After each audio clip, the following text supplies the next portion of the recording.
the latest installment of Rock the Block. Season 6, Episode 5 plunged into the depths of home renovation, challenging the competing design teams to unleash their creativity on the often overlooked basement spaces. The episode, aptly titled, "This is Where We Have Fun," promised exciting transformations of these lower levels, complete with kitchens and versatile bonus areas. We frequently post videos on topics like this, so don't forget to like and subscribe to our channel to stay informed and never miss an update. However, the episode's airing ignited a fervent discussion on Reddit, with viewers offering a barrage of opinions, ranging from admiration to outright bewilderment regarding the design choices presented. This article delves into the heart of that online commentary, meticulously categorizing and dissecting the key reactions to each team's basement endeavor, aiming to provide a comprehensive understanding of the fan response to this pivotal episode. One of the most talked about and arguably most criticized design elements was Allison and Michael's attempt to incorporate a pickleball court into their basement. The practicality of this feature was immediately called into question by numerous Reddit users. The overwhelming sentiment was that the court's dimensions were simply too restrictive to allow for any meaningful gameplay.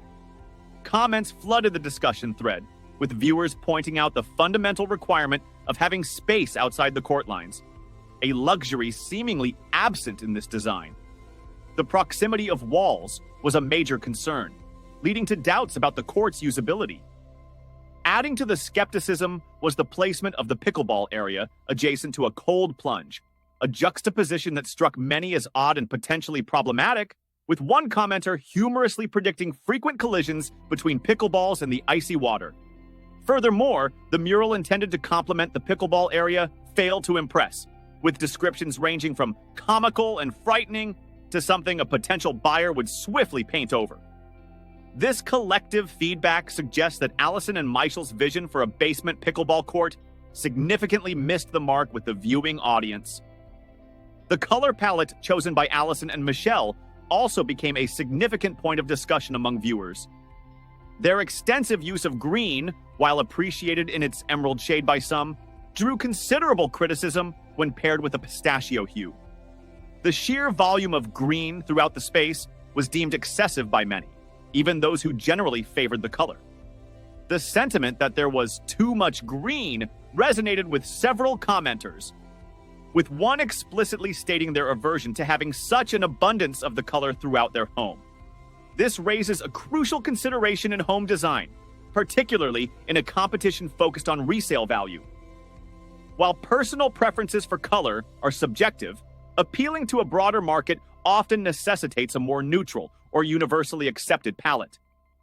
The strong reactions against the overwhelming green suggest that Allison and Michael's bold color choice might not have the widespread appeal necessary for maximizing resale potential.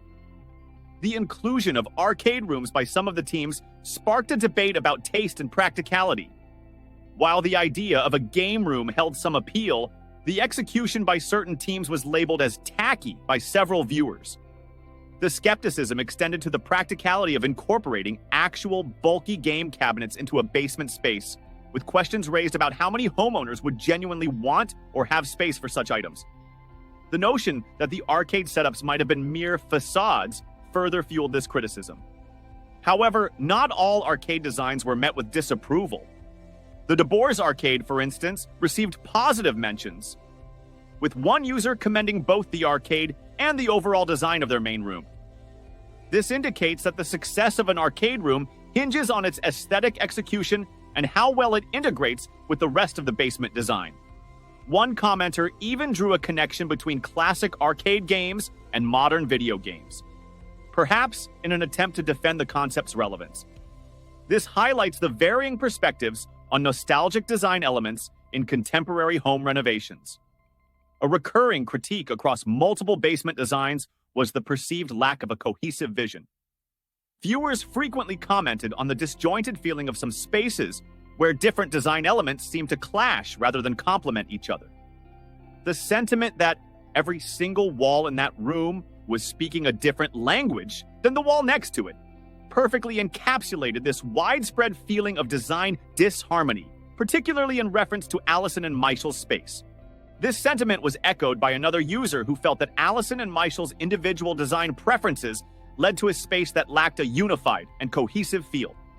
This suggests a fundamental challenge in collaborative design, ensuring that individual contributions come together to create a harmonious and well-integrated overall aesthetic. While design choices took center stage, viewers also noted the less glamorous aspects of the show, such as the apparent cold conditions during judging.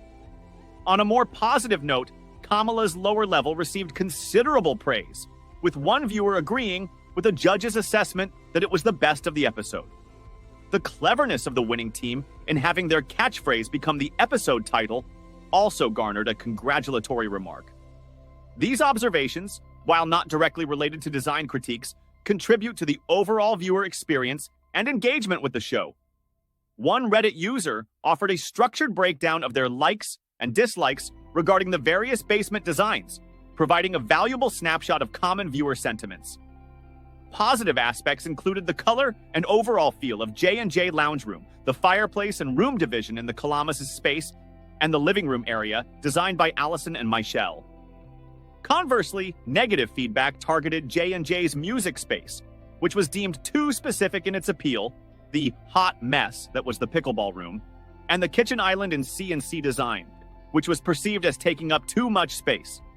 This detailed feedback underscores the importance of considering both aesthetics and functionality in home design.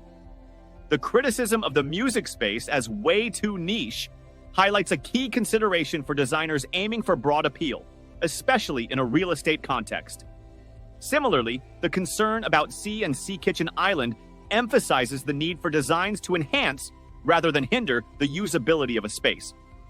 Perhaps the most significant and widely condemned aspect of the episode was the complete absence of a bathroom in any of the basement renovations. This oversight sparked considerable shock and disbelief among Reddit users, who questioned the practicality and potential impact on resale value. The prevailing sentiment was that the lack of even a half bath was a major functional flaw, especially considering that all the teams included full kitchens and entertainment areas. Viewers struggled to understand the logic behind prioritizing a second full kitchen over a much-needed bathroom, with one commenter expressing the fundamental need for a sink, small refrigerator, and microwave in a basement rather than a full range and oven, especially when a main kitchen already exists upstairs. The absence of a bathroom was seen as a significant detriment to the overall functionality of the renovated basements. This led to speculation about the reasons behind this design choice, with theories ranging from budget limitations to potential plumbing restrictions. One viewer even wondered if the teams were specifically instructed to include kitchens but not bathrooms, highlighting a potential disconnect between the designer's priorities and the viewer's expectations for a livable basement space. Research into Utah building codes reveals that basements intended as habitable spaces, which would likely include those with kitchens and entertainment areas, have specific requirements for ceiling height, ventilation, and electrical outlets in bathrooms. Furthermore, if a basement includes sleeping rooms, egress windows are mandatory. These regulations underscore the fundamental importance of including bathrooms in habitable basement spaces for both functionality and code compliance. The decision by every team to install a full kitchen in their respective basements also generated considerable discussion and debate among viewers. Many questioned the necessity of having a complete cooking setup in a basement, particularly when the house already features a main kitchen. The argument was made that a more practical approach would have been to include a sink, a small refrigerator for beverages and snacks, and perhaps a microwave, rather than a full range and oven. This line of reasoning suggests that the substantial funds allocated to these full kitchens might have been better spent on addressing the more pressing need for a bathroom. However, one commenter offered an alternative perspective, suggesting that a basement kitchen could be a valuable asset for multi-generational living, a housing trend reportedly gaining traction in Utah. This highlights the fact that the perceived value of a basement kitchen can vary depending on the potential buyer's specific needs and lifestyle. While research indicates that finishing a basement in Utah generally adds value to a home, and that adding a kitchen or kitchenette is a popular remodeling upgrade, the necessity of a full kitchen in a basement, as opposed to a more limited setup, remains a point of contention among viewers. Beyond the major design elements, several other specific choices raised eyebrows among the Reddit commentators.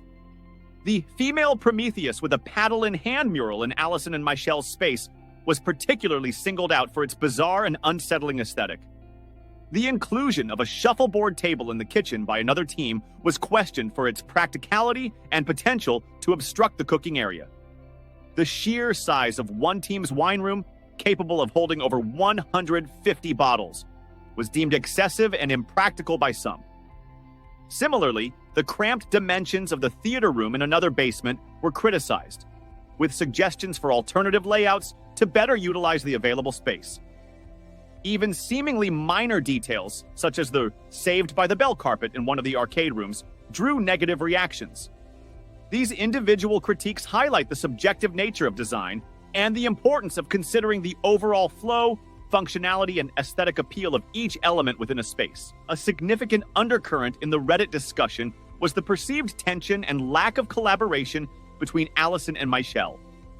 Numerous comments pointed to a strained dynamic between the two, with some viewers even suggesting a personality clash.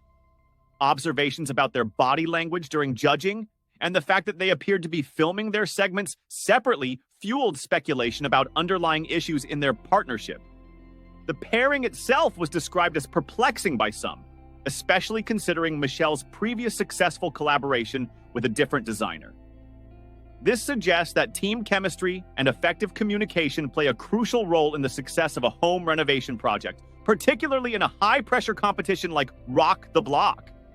The online discussion also touched upon the practical realities of home renovation, including building codes, budget management, and the ultimate goal of enhancing a home's value and attracting potential buyers.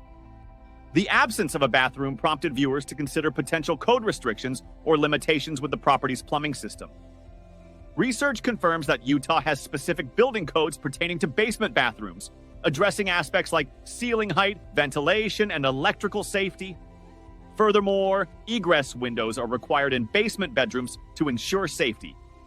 These regulations highlight the importance of adhering to local building codes when undertaking basement renovations intended for habitable use.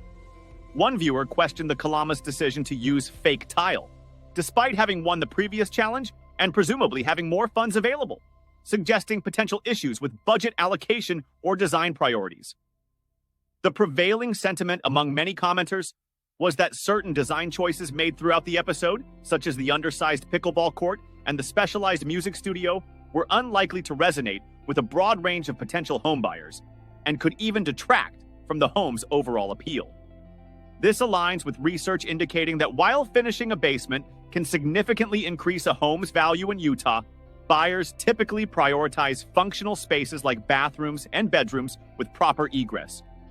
Poor quality finishes or failure to meet building codes can negatively impact the perceived value of the renovation. In conclusion, Episode 5 of Rock the Block.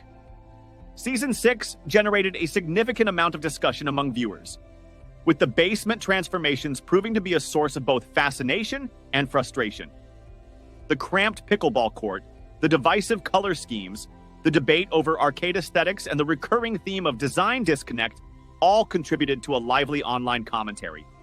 However, the most prominent and universally criticized aspect of the episode was undoubtedly the complete absence of a bathroom in any of the renovated basements, raising serious questions about functionality and resale value. The inclusion of full kitchens by every team also sparked debate, with many viewers questioning the necessity of such extensive culinary setups in a basement. Ultimately, this episode served as a stark reminder of the delicate balance between creative design ambition and the practical considerations of functionality, budget management, adherence to building codes, and the overarching goal of creating a space that appeals to a broad range of potential homebuyers in the Utah market.